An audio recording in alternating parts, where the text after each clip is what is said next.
holatini, ahvolni ko'rdik. Bunday qilib yonboshib olib, bir-biriga yopishib olib, chitillagan holatlarni ko'rdik.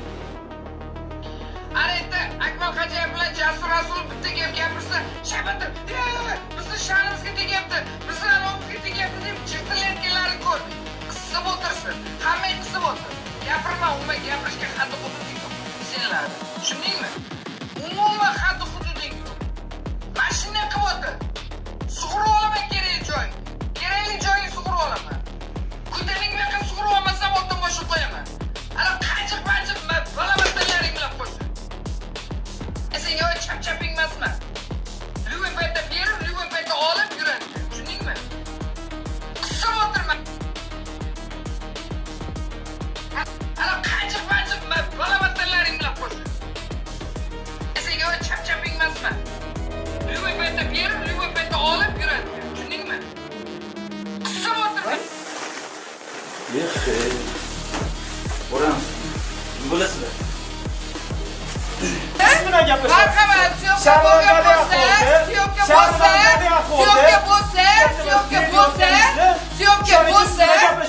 syomka bo'lsa, marhamat qiling, ijtimoiy tarmoqqa e'lon qiling. Yo'q. Marhamat, e'lon qiling. Marhamat, e'lon qiling. Ketdik, har kim o'zini qilgan qilmish uchun javob bersin.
Assalomu alaykum rahmatulloh. Hozirgina eshitganimiz bivshiy deputat Firuza va bir paytlari o'zining bir mashhur Qo'shtirnoqchidagi yalang'och ahvoldagi videolar tarqalgan ayolni bezbetligini yana ko'ryapmiz. Bu yerda bu odam mana shunaqa qilib gapirib, deylik, unisini qamatdik, bunisini qamatdik deb maqtanib gapirib, o'zicha do'g'-dag'dag'a qilayotganligi uchun majburman shu videoni yozyapman va hammani emas, men ko'p videolarimda aytyapman, va lekin hozirgi kunda pagonni suiiste'mol qilib yo mansab vakolatini suiiste'mol qiladigan ba'zi bir shaxslarga hammasiga qo'shib bitta javob bo'lmasa, videoda ko'rganingiz bu ayol o'zi ko'zlarimdan sezmayapsizlarmi u bu deb o'zini yana bir boshqa erkakka boshqa bir erkakka taklif qilayotganligini peripiskasi bu. Va bularga men nimasiga hayron qolamanki, o'zlaridan Борец за свободу yasashadi. Afsuski O'zbekiston ichki ishlarini ba'zi bir odamlari mana shunaqa odamlar, mana shunaqa ayollarga stavka qo'yib, ya'niki shularning orqasida o'zini bir g'alamas pastlash ishlarni qilayotganligi bu afsus va nadomat ishlar deb o'ylayman. Voy. Ko'rayotganingiz Firuza Jo'rabekova bir erkakning tagidan chiqib kelayotgan ayol bugungi kunda endi o'zicha ba'zi bir Qo'shtirnoqchidagi akaxonlarni orqasiga berkinib olib, jamiyatni shantajga o'tganda, menga qarab o'paskash.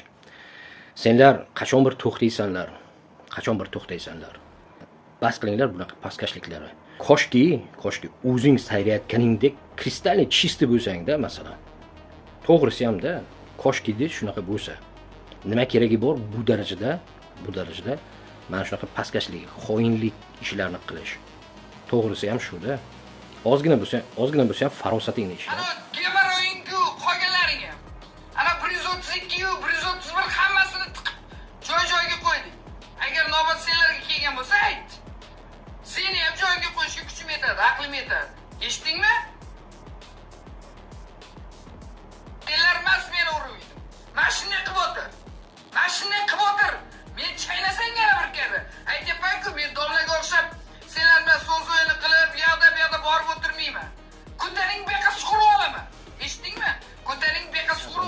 bu yerda domlangdan gapiryapsan-da. Kim domla? Abror domlami? Yoki bir o'rtada Nuriddin domla boshchiligida o'lik insonga tuhmat qilib, O'zbekiston, O'zbekni, musulmonni, butun dunyoga insoniyat tarixida sharmanda qilgan domlalarni sen domla deyapsanmi? Ular ko'p munofiq, bilasanmi shuni? Ko'p munofiq, munofiqligini ham xohlasang sening nomer bergan ekansan, mana mening nomerim. Senlarni men 1,5 yildan beri primoy efirga chaqirganman. O'zingni manfaating uchun hali domlangdan foydalanasan, hali boshqangdan. Lekin tarixda mana shunaqa jirkanch, pastkash ishlar bilan qolib ketamiz hammamiz. Mana shu jamiyatda bo'layotgan, mana shu Qo'shtirnoqchidagi domlalar qo'shib, bugungi gap ertasiga to'g'ri kelmaydi. Xuddi shu Abror ham xuddi senlar bir xil, bir-biringga tegsang ham mo'ssenlar bir-biringga. Yana bilaman hozir o'zlaringcha o'sha Abror o'ziga ham aytdim, menga tuhmat qilganiga, o'sha ayolni ham tuhmati kimda kim kerak? Mana shu ayol, mana shu Feruzani ham porno videosi originali Telegram kanalida ssilkada turibdi va mana shu yozishmalarni hozir mana shu Telegram kanalimga tashlayman. Kiringlar, o'qinglar va nima keragi bor, o'zlaringni hammangni shaltog'ing chiqib yotibdi. Lekin har xil shantajistlarni olib chiqib, holi migrantlarni shantaj qilasan, holi u bu va xuddi shunday sen yoki Abror berkinmoqchi bo'ladigan mana shu ayolni ham menga bir emas 2-3 marta katta sakraganligini audio isbotlarigacha bor, shantajlarigacha bor va yaqin-yaqinda ustingdan yozaman deganda men har safar pasportimni berganman va yaqinda ham xuddi shunaqa ustingdan yozaman deganda 3 kun devdi. Men aytdim 3 kun emas, 10 kun senlarga muhlat beraman. Qani men bir ko'ray qani kim menga telefon qiladi deb. O'sha ichki ishlarda hech kim chiqqani yo'q. Barcha isbot dalillar o'sha suhbatni, o'sha men bularni shantajiga, boshqasiga javob berganim hammasi Telegram guruhimda turibdi. Bilasan, 90lik 988 bola tarbiya qilib qo'yganman. Normal bola yetkazib qo'yganman. Senlarga o'xshab bolangni aqlli, xushli, esli, har tomonlama yuksak fazilatli farzand bo'lmagan bo'lsa, aytaman, men bundan keyin bir kun ham internetda chiqmayman. Shuni o'rgatim. Har biring, hammang o'lgaring yo'q bo'lib ketgan. Umumiy ijtimoiy tarmoqda chiqmay qo'yganiga. Bu yerda o'g'lingni gapiribsanmi, nomeringni qoldiribsan. Mana bu mening nomerim. O'g'lingni agar hurmat qilsang, o'zingni bir ayol desang, naleva naprava baqir-chaqir qilma, shalaqa. Sen o'zing bir qancha fohisha bo'la turib, unisini tagidan, bunisini tagidan chiqib turib, hamma joyga chiqib bo'lib turib, baland jar solasan. Kimsan o'zi, Feruza? Kimsan? Ba'zi bir akaxonlaringga ochko ishlayman deb nima naprava o'sha Akmal Xajayev pastkashni yonini olmoqchi bo'lyapsan.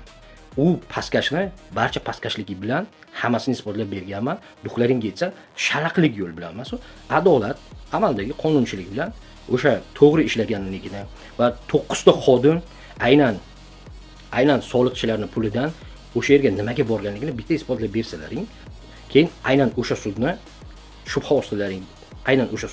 shubha ostiga olsalaring bo'ladi. O'zbekistonda mustaqil sudi yo'q, men uni tan olaman, bu haqida men ko'p gapiryapman. Va lekin aynan o'sha sud po bukve zakona deydi, aynan qonunchilikni barchasiga to'g'ri keladi va o'zingdan va jar solib bir to'g'ri halol inson bo'lmish Sirojiddin Odilov bormi yoki Furqat Rezumetovga o'xshagan halol pok insonlarni sizlar olib kirib qo'yapsizlar. Bu dunyoda mansabingni yoki shalaqligingni boshqasini suiiste'mol qilishing mumkin, lekin bu dunyoda Alloh oldida javobgarligini eslaringlar.